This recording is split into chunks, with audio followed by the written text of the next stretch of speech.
Assalamualaikum warahmatullahi wabarakatuh. Pada video kali ini kita bagaimana memastikan inputan IDM benar dan valid. Karena hasil rekomendasi kegiatan pembangunan desa yang ada di IDM itu ditentukan dari kebenaran inputan data.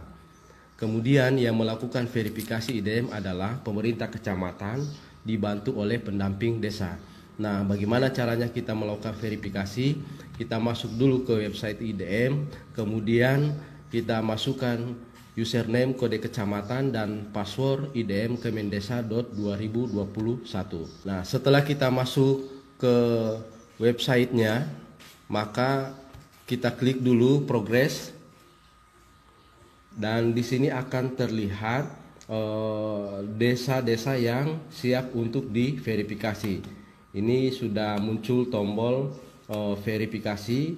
Ini artinya desa sudah melakukan inputan IDM dan telah mengupload berita acara. Nah, bagi desa-desa meskipun telah mengisi kuesioner IDM tapi belum mengupload berita acara, maka dia masih muncul belum disubmit oleh desa.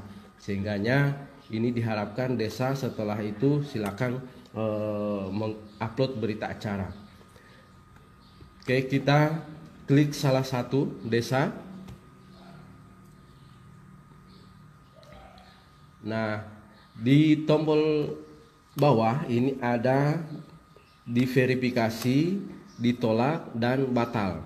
Artinya, kalau kita menekan tombol diverifikasi, berarti desa telah menginput data dan sudah benar.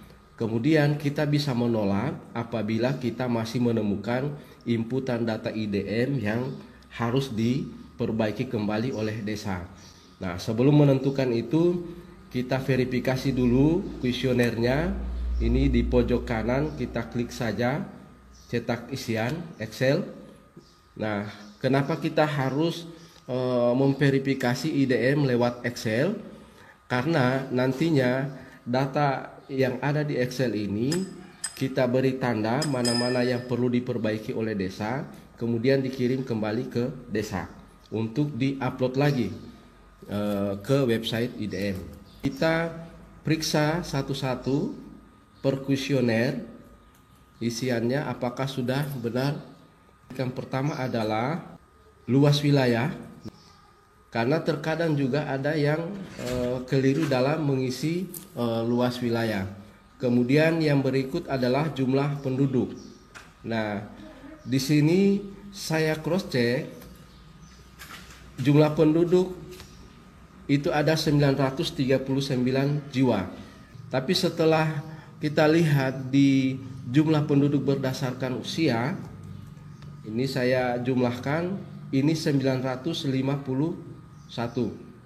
Sementara data jumlah penduduk di atas adalah 939. Di ketersediaan sarana kesehatan, meskipun di desa itu tidak memiliki sarana kesehatan, tapi tetap harus mengisi jarak dan waktu tempuh. Terkadang juga yang sering keliru di desa adalah ada desa yang berdekatan tetapi jarak dan waktu tempuhnya berbeda jauh ya. Nah, ini yang perlu diperhatikan. Kemudian yang berikut saya cross check di sini jumlah ibu hamil 8 orang. Kemudian jumlah anak usia 0 sampai 23 bulan itu 16 anak.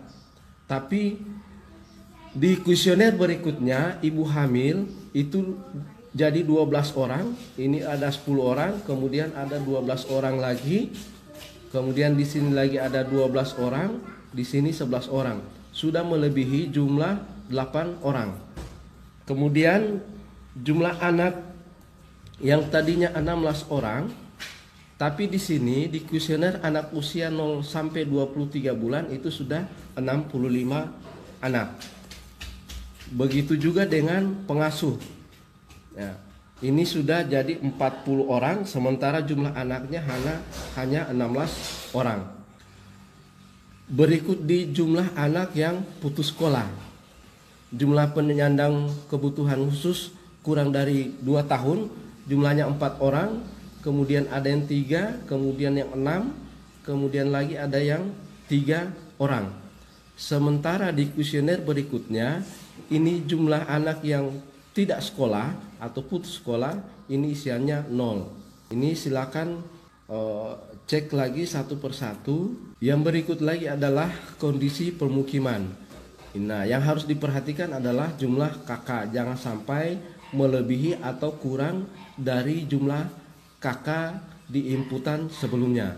Kemudian akses sanitasi, ini juga yang perlu diperhatikan adalah jumlah kakaknya. Berikut dimensi ekonomi, yang pasti kita cek kuesioner ini satu per satu. Dimensi ekologi, kemudian aktivitas desa. Nah, ini juga yang sering jarang diisi oleh desa. Aktivitas desa, sumber pendapatan desa, kemudian kekayaan aset desa, dan total belanja APBDes. Jarak waktu biaya desa ke kecamatan dan kabupaten ini juga perlu diperhatikan. Nah, demikian kita telah melakukan verifikasi terkait dengan inputan IDM. Nah, dari hasil ini ternyata desa ini belum inputannya masih perlu diperbaiki. Sehingganya pada menu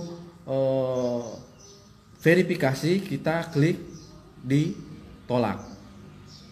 Nah, setelah kita klik di tolak, maka akan muncul di pemberitahuan di bawah. Ini sudah berwarna merah bahwa kita sudah melakukan verifikasi dan data inputan IDM bagi desa tersebut harus diperbaiki. Sehingganya format Excel ini setelah kita beri tanda apa saja yang perlu diperbaiki oleh desa, selanjutnya diupload lagi ke website IDM apabila datanya sudah diperbaiki. Saya kira cukup mudah untuk melakukan verifikasi. Kita berharap agar supaya pemerintah kecamatan dan juga pendamping desa ini benar-benar memperhatikan inputan kuesioner IDM, karena ini sangat berpengaruh terhadap hasil rekomendasi kegiatan pembangunan desa di tahun berikutnya.